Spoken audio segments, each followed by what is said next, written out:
Hot sauce joining soy sauce. I think that's what I'm gonna call this interview. I like soy sauce too. Yeah, definitely, man. Do you know the basketball player named Hot Sauce? Yeah, the and one guy. I Yeah, yeah. I He's a get some legend people every too. now and then talking about him.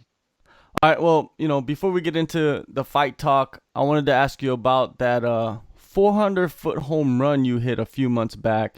That's pretty amazing, man, to be able to hit that. Because I don't think I see just any regular guy just rocking up to the baseball field hitting a home run like that. I think it was probably longer than 400 feet, man. It had to be. I don't know. It might have been 425, maybe longer. I mean, it was a bomb. It's a long way. Do you play Um, baseball often? no, not anymore. But I played college baseball, so um, I think a good. Some people around the UFC know that, but not everybody. But I played baseball kind of my whole life. I was always really good at it. So, but I haven't swung a bat in I don't know a long time. So I had a couple swings before that, but that was pretty much. I just asked a friend of mine to take a video. I said, "Hey, I'm going to take 5 swings. I'm going to try to hit a home run for Instagram. If I don't do it, then oh well." And I walked up first swing, man, and just crushed it. Well, I Yeah, guess but that's it was that a Instagram power. yep, Instagram power. You can do anything for Instagram, man. You can look like a superhero on there. Man, I was just looking back on your career so far with the organization, with the UFC. Almost 5 years. You accumulated a 6-3 record.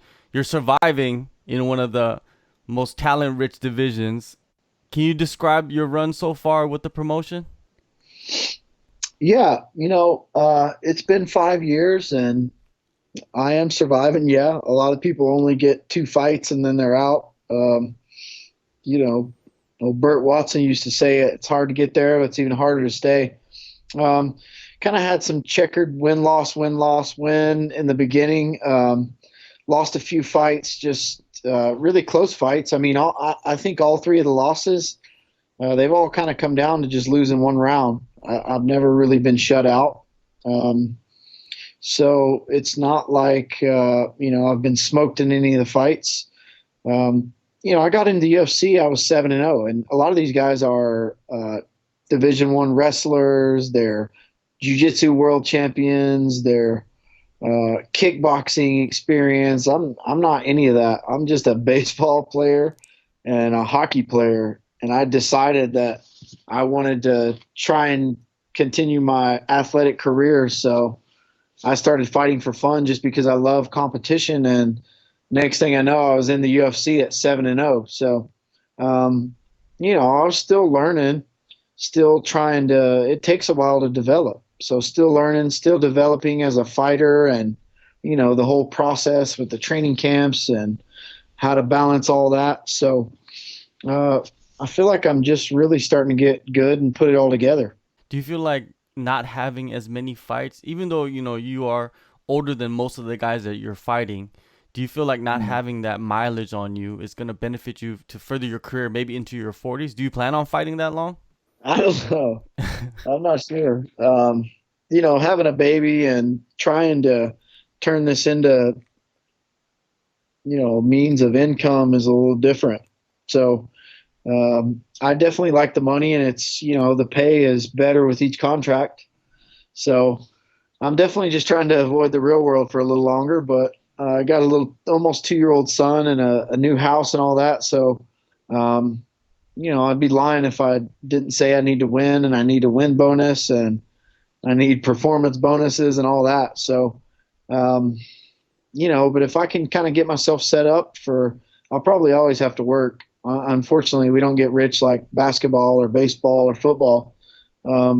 If I get myself set up with UFC money, I'll consider that a win. I don't see myself fighting it in my 40s though, but I still feel really good. I don't think I'm 36 now, but I don't have a lot of mileage on me. I'm still beating up the 20-something-year-olds in the gym or whatever. So as long as I feel good and I'm having fun and making a little money, I'm okay with it. Let's go to your last performance against Ma Dong Hyun. I feel like that first round, probably the best round of your career? Do you think so? Best round of your career without getting a finish, though? Yeah, yeah, for sure. Because he didn't hit me or anything. That was great. That was a good round. I had a lot of fun. I tried. I had him in a couple. With him missing weight, and I know that he would fade sometimes in the fights. So some of the game plan was just to try and hang some weight on him and wear him down, maybe grapple him a little bit early. So after I knocked him down, I kind of chose to engage him on the ground and just try and pin him and make him work. I think it worked out. He was pretty tired. He was pretty tired in the second, but man, he was still throwing some heat though. That Yeah. guy, he had a good set of hands. He threw hard, fast, crisp punches. He uh, he hit me hard a couple times. So respect to him. I knew he was a really good striker though, so I was ready. But that first round went really well. My corner kind of asked me to duplicate that round and not go in the pocket, but I didn't do anything they asked me to do. You call for the winner of Guida Miller. You got what you wished for. Has that ever happened to you in your career so far? I don't think so. Um, Normally, they don't really let you do any Yeah. matchmaking. They like to handle that all themselves. Um, yeah, I was in a tough spot where I'm kind of outside the rankings, and it's a delicate balance because nobody in the top 15 wants to fight below. Everybody wants to fight up and move into the rankings or fight another ranked guy, especially if you're a little dangerous. So I knew that I needed another guy that was on the fringe. And then, so you're talking about a handful of guys, and then it's all about timing and who's injured or who just fought. And I knew Jimmy or Clay were both in that spot. And with them being on the same card, it was a good chance that the timing would work out. So, I called for the winner of that, and they seemed to like it. So, um, just trying to make some moves to get up there towards the rankings or keep climbing. Definitely. So it's safe to say, like, moving on, you keep winning. You're only looking for a big name or a ranked fighter. That's it. Yeah, and I don't really know why. You get paid the same no matter what, no matter who you fight. You could fight all bad guys, but it's really more about myself. I mean, even this fight with him, it's just about proving something to myself. Especially, I've lost a couple fights because of grappling, because of wrestling. So now I'm fighting this guy who can do all that. His grappling is his best thing, and he's submitted all these guys, and one of the best to ever do it. So it's really more about proving it to myself and wanting to get up there in that top tier of guys. I didn't really, when I got into the UFC, I didn't really, I didn't want to just participate. I wanted to get up there and win and make a career out of it and fight all the best guys. So Jim Miller is a guy that I remember watching when I first started training and didn't even have any amateur fights. I was watching him fight in the UFC. So gonna be special sharing the cage with him, but I'm definitely not taking a back seat to him. Heading into this fight, mentally, do you feel like you're the favorite, or do you have the underdog mind state heading in? I have the underdog mindset for sure. He's been around forever. So much of the betting and all that is just name recognition. So everybody knows him. Everybody knows what sort of style he brings, and they're also seeing him. He's smoked a couple guys lately. I don't know if he's been to the second round in a while. So, we'll see. I would rather be the underdog. I tend to do better when I'm the underdog. So, I'm hoping I'm the underdog. I wouldn't see why not. So. Yeah, you mentioned that he hasn't been in the second round. I think in his last four fights, either he's been finished or he finishes the fight via submission. What are your thoughts on his resurgence? Because he at one point I think he lost like four in a row, and everybody was pretty much giving up on Jim Miller, but now he's back. Yeah. I know he battled that Lyme disease. He's openly talked about it. It sounds like a hard thing. I don't know much about it, but obviously to fight through that, it's pretty impressive, but was it smart at the same time? I don't know. But I can only assume that he feels as good as I do. We're both 36. I still feel really good. I like to think that I'm a more fresh 36 than he is without 40 something fights under my belt.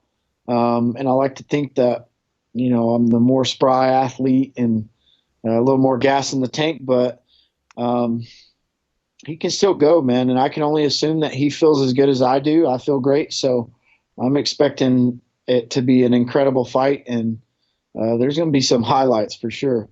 Yeah, it seems like he's a guy that will kind of bring those fight of the nights or performance of the night bonus type of fights either way. I mean, it's either him or the other guy, and I think that's what's attractive about this matchup. I'm pretty sure you're attracted because you mentioned that you're looking for those bonuses. Yeah, I think so. I feel like I've been shorted on three different bonuses. So, I like to, you know, I need extra money. Everybody does. And I feel like, with my style, I'm going to take some risks, man. I'm going to throw big hard punches. I'm maybe going to throw some flying stuff. I'm going to throw some spinning stuff. Like I'm going to take some calculated risk. I'm going to put myself in harm's way, and I'm going to try to knock you out. I'm going to try to hurt you. And I think the fans know that by now. So I think that's why they know it's going to be an exciting matchup. And he throws down too. So, um, every time I fight, there's going to be some highlights. And this is definitely going to be the same.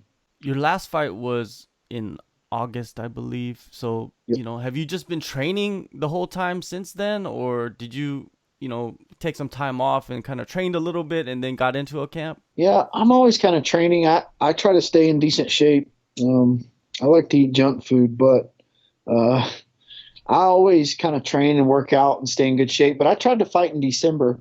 The UFC's weird, man. All these fighters, nobody wants to fight during the year, but then December rolls around and everybody thinks that everybody wants to fight before the end of the year.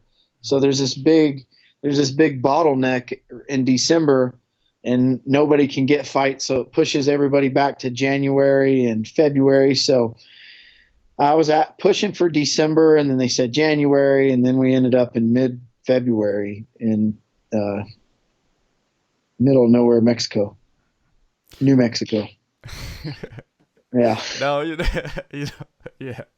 Now, we talked about earlier your career so far. I mean, you've been in close fights, and do you feel like that and some other factors, kind of hinder you in matchmaking because some guys won't take a fight against you because it's too risky? I think it could, yeah.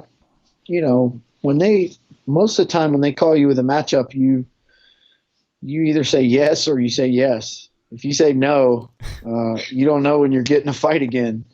Especially with so many lightweights, there are 100 and something lightweights. You kind of go, if you say no to a matchup, you go to the back of the line, which is, puts 100 guys in front of you again. You never know. But yeah, I think so. Everybody's looking for the most tactical way to move up the ladder. And I think a guy like myself, there are less risky guys out there to fight. Any changes you've made in this training camp compared to your previous? No, the last camp and this camp, I've been in Charlotte, North Carolina at Gym O with my longtime coach. I've been kind of back there. I was at the MMA lab in Arizona for 5-6 years beforehand, but since having the baby, I've been trying to stick closer to home, and it's a much smaller camp, but a more focused effort. So I've really worked hard on trying to shore up some of those positions, wrestling and grappling that got me beat in the past, and really, really made some good strides on that. So excited to get out there and show some of those improvements, and obviously feeling in good shape and not as beat up from camp or anything like that. So be a good show. Jimmo, John Salter, Joe Selecki, those guys, same gym? Yeah, so they come up too. They come up and train about half the time. They've been coming up here they're newer. We also have Brian Barberina. There's been there for a little bit. He moved up to Tennessee close to me. Then we had a couple other UFC Bellator guys. So starting to build a good crew. The coach Jeff Jimmo is really good. Kind of likes to fly under the radar. So there's another guy he fought on the Contenders. His name's Impa Kasaganai. He's Okay. He's from the Congo. He'll be in the UFC real soon. He's a good guy to watch out for. He's an 85er. And then one of my training partners, Dylan Kalla, he's awesome. Could be in the UFC too. So really excited about some of the up and comers there. And we got some talent. Oh, we got another guy. Too that wrestled at Edinburgh. Fights in. Well, he was in Bellator. Now he's in. Just fought Flamenco. God, I don't know why I can't remember his name all of a sudden. Anyways, I don't know why his name slipped my mind, but he's really big, so we don't get to train together too much. Another trend or a trend that's happening in MMA nowadays is the moving of weight divisions or fighting in multiple weight classes. Could you possibly entertain that in the future? Yeah. If they would put like a 60 or a 65 in there, I'd be the first one to sign up. That'd be great. It gets tough to make the weight. I try to do it as efficiently as possible. The problem with the 70-pound division is the guys are 200-pound men and 6 foot. They're just too big. But if they had a 170-pound short guy division, I'd be in there. I'd sign up for that one. But yeah, it's just hard to tell. But I think we need some weight classes in between for sure. Yeah, I completely agree with that. I think they need to add at least 2 more weight classes. 165, 195. I think that'll be perfect. More belts. It's better for everybody, I think. Yep. Agree with that. One last thing before I let you go, the definition of success in combat sports. I like to ask fighters about this. Do you feel like it's belts? Do you feel like it's money, or is it legacy for you? That's hard to say. I think it just depends on that individual. What are you happy with? But I think legacy, and I think the way you carry yourself and the way you treat people, obviously belts and money and fame and all that. But, you look at guys like Colby Covington and, of course he's done some great things and he's a great fighter, but, he's widely hated in the MMA world. So, it's just about, it's about yourself really and how you want to carry yourself and what's important to you, because that's all that really matters at the end of the day. The fans are, whatever you do, the fans are probably not going to appreciate it anyway. So, your true fans will, but, so it's really about what's important to you and, when enough is enough. All right. February 15th, UFC on ESPN Plus 25. Scott Holtzman takes on Jim Miller, Rio Rancho, New Mexico, USA. Thank you, Scott, man, so much for the time, and good luck on the fight, and good luck on everything that you're doing inside and outside the cage. Yeah, thank you so much for having me on. I appreciate it. Hopefully we'll talk again soon. Thank you.